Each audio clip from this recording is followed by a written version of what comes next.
I wanna ask you something. Can you remember the first time you ever learned how to ride a bike? It was pretty hard, right? But today, you can't even imagine not knowing how to do it. Now, imagine if learning a new skill was easier than the first time you learned how to ride.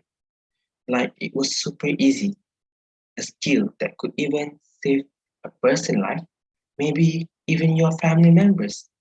What this skill, you may ask, is learning CPR. It also stands as cardiopulmonary resuscitation, a life-saving technique that we use to maintain blood flow to the brain and heart in emergency situations. You may also be thinking, should this technique be done by medical professionals like doctors and nurses? No, everyone should know how to do it. Performing CPR at immediate rate can increase a victim's chance of survival up to 2 or 3 times higher. Greetings everyone, my name is Nabil Raif, and today I'm going to teach you the proper technique for doing CPR. There are 6 important steps to performing CPR, which is danger, response, shout, airway, breathing, and the last step, circulation. We're moving on to the first step of CPR, which is danger, where you need to keep the victims and yourself safe from danger environment before starting CPR. Stay away from blood split, sharp objects, electrical wire, and etc. If necessary, move the victim to a safer place. The second one is response. You need to know whether the victim has a reaction. If the victim is unconscious, pat the victim on the shoulder and ask clearly, hello, are you okay? If the victim responds, keep the victim safe and wait for the help to arrive. But if not, proceed to the next step, which is shout. Scream for help like help, call 999, get NEED. If you are alone, call 999 and leave it in the speaker mode.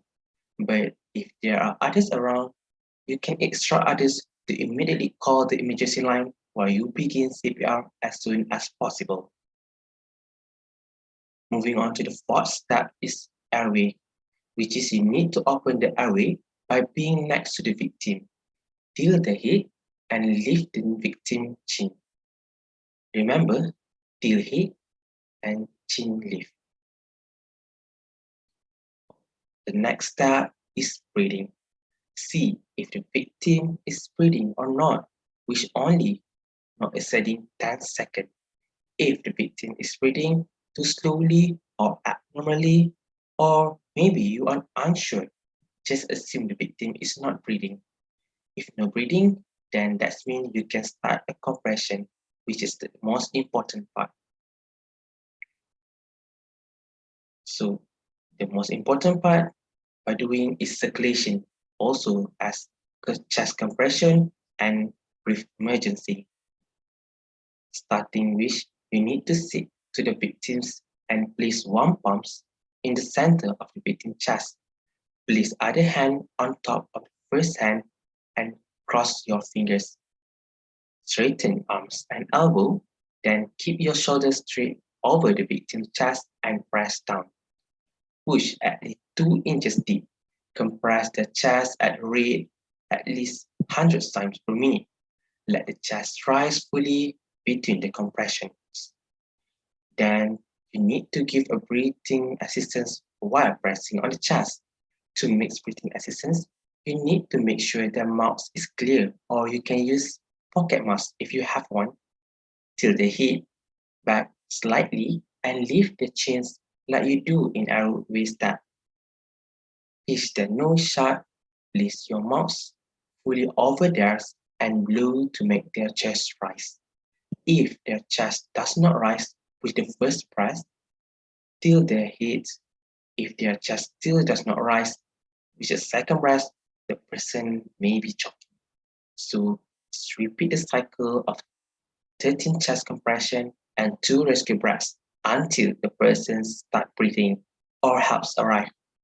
If an ED arrives, you can carry on performing CPR until the machine is set up and ready to be used. So, we already done all this easy, isn't it? Anyone can learn CPR and everyone must have this knowledge. We must educate our society to be equally aware of the importance of CPR because anytime we may be faced with an emergency situation that requires CPR. As observers or witness, when the victim faints of unconscious, you need to be no fear, get rid that sense of panic because courage action can help the victim. To save the victims, it's important as soon as possible to start the CPR. The later we help the victim, the lower chance for the victim to regain consciousness. So do CPR even just by pressing on the chest as it may be able to save someone's life. That's all from me. Thank you.